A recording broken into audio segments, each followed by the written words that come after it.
नमस्कार मु शशि आपण मानक पई नहीं आछि पुणी गोटे रेसिपी मटर आलू तरकारी जहाँ ओडिया रे आमे घुगुनी भी कहू। मटर आलू की रेसिपी चलिए आज आमे बनैबा तार प्रोसेस स्टार्ट करवा। मटर को 5-6 घंटा आगु आमे भिजै की रखिदबा। यह भल भाव रे भिजी जीवो।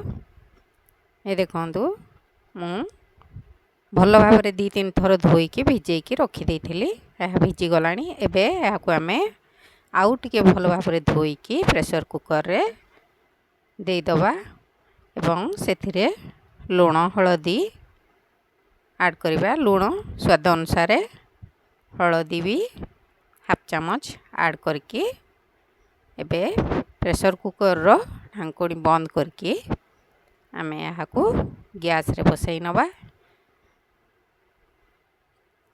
प्रेशर कुकर रो लीड आमे बंद कर देले। बंद करला परे आमे एबे ताको गैस रे बसई नबा। किछि समय हाई फ्लेम दबा 5 मिनिट। तापरे मीडियम आंच रे आमे याकू 3टा सीटी आसिला पर्यंत सिझेबा। आपन को कुकर रे केतेटा सीटी रे मटर सिझिबो आपण सेही हिसाब रे सीटी देबे। देखंतु सीटी हे गलानी। एबे टिके ठंडा हला परे मु आपन को देखौची। मटर हमर परफेक्ट सिझी जाईची। एबे देखंतु मटर रो चोपा छाड़ी जाईची किंतु गोटा गोटा मटर अछि आ पूरा भल भाव रे सिझी जाईची। एही परी आपण मटर सिझाइबे। मटर सिझाइला परे एबे आमे ताहा बनैबार प्रोसेस स्टार्ट करबा। प्रथमे गोटे कड़ाई को गैस उपरे नबा। कड़ाई गरम हो गला परे 2 चामच सोरिष तेल सेथिरे देबा। तेल आमे गरम हवा को छाड़ीबा। तेल गरम हो गला परे ये देखंतु तेल हमर गरम हो गलानी।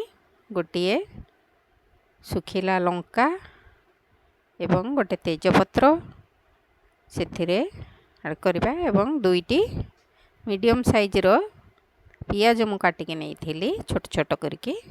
एबे याको सेथिरे देई दबा। देला परे आमे याको भाजी नबा। हल्का कलर आसिला पर्यंत टिके ब्राउन कलर। ये देखंतु आमर धीरे धीरे यार कलर चेंज हवा को लागिलानी। बिल्कुल भी स्किप करिबेनी, पूरा देखिबे तेबे जेकी परफेक्ट केमिति तरकारी होउची जानि पारिबे। एबे देखंतु जीरा हाफ चामच, हळदी पाउडर, लंका पाउडर हाफ चामच, काश्मीरी रेड चिली कलर पाई आमे याकू भी हाफ चामच नबा। एबे एथिरे आमे किचन किंग मसाला गोटे चामच, गरम मसाला हाफ चामच दे दबा एवं धनिया पाउडर भी गोटे चामच दे दबा। देला परे रसुण आउ अदार पेस्ट गोटे चामच देबा। देला परे भल भाव रे याकू गोळेई नबा। किचन किंग मसाला नथिले भी चलिबो। आपण किचन किंग अवॉइड करि पारिबे। गरम मसाला रे भी हेई जिवो। बे अल्प पानी देई आमे भल भाव रे याकू मिक्स करिबा।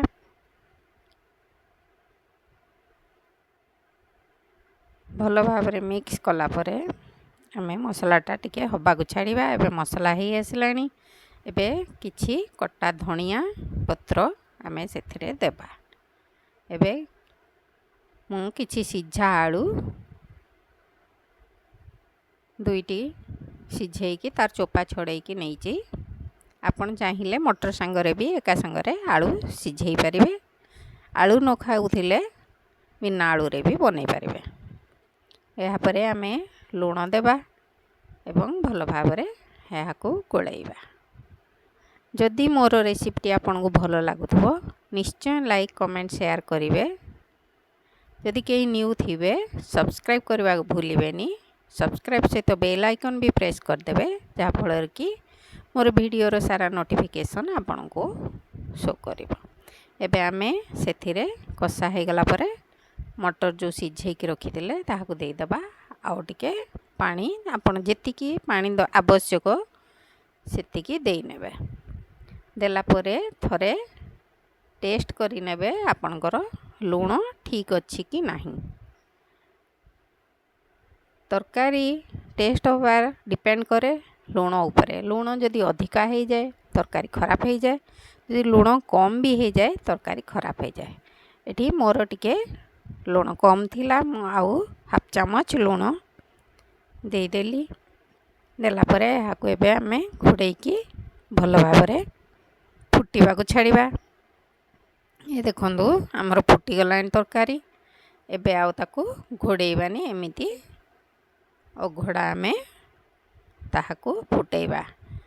ଏହା ତ ସବୁ ସିଝିକି ଅଛି, ମଟର ବି ସିଝି ଯାଇଛି, ଆଳୁ ବି ସିଝା ଆଳୁ ପଡ଼ିଛି। ତ ଆମେ ତାକୁ ଟିକେ ପାଣି ମରିଲା ପର୍ଯ୍ୟନ୍ତ ଏହିପରି ଭାବରେ ଆମେ ଅଘୋଡ଼ା ତାକୁ ଫୁଟେଇ ନେବା।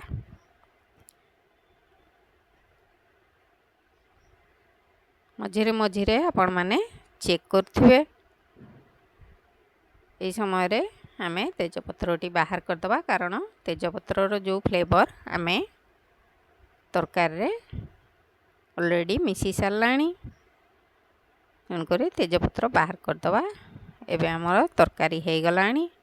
କିଛି ଗରମ ମସଲା ପାଉଡ଼ର ଆଉ ଧଣିଆ ପତ୍ର, କିଛି କଟା ଧଣିଆ ଲାଷ୍ଟକୁ ଆଡ଼୍ କରିବା। ଆଡ଼୍ କଲା ପରେ ଆମର ତରକାରୀ ରେଡ଼ି। ଏବେ ସର୍ଭ କରିବା ପାଇଁ ରେଡ଼ି। ଚାଲନ୍ତୁ ସର୍ଭ କରିବା। ଏ ଦେଖନ୍ତୁ ପୁରା ଗରମା ଗରମ ମଟର ଆଳୁର ଘୁଗୁନି ବା ତରକାରୀ। ଏହାକୁ ରୁଟି ପରଟା ସହିତ, ଇଡ଼ଲି, ପିଠା ଯେକୌଣସି ସାଙ୍ଗରେ ଖାଇପାରିବେ। Thank you for watching. Jai Jagannath. Subscribe କରିବାକୁ ଭୁଲିବେନି।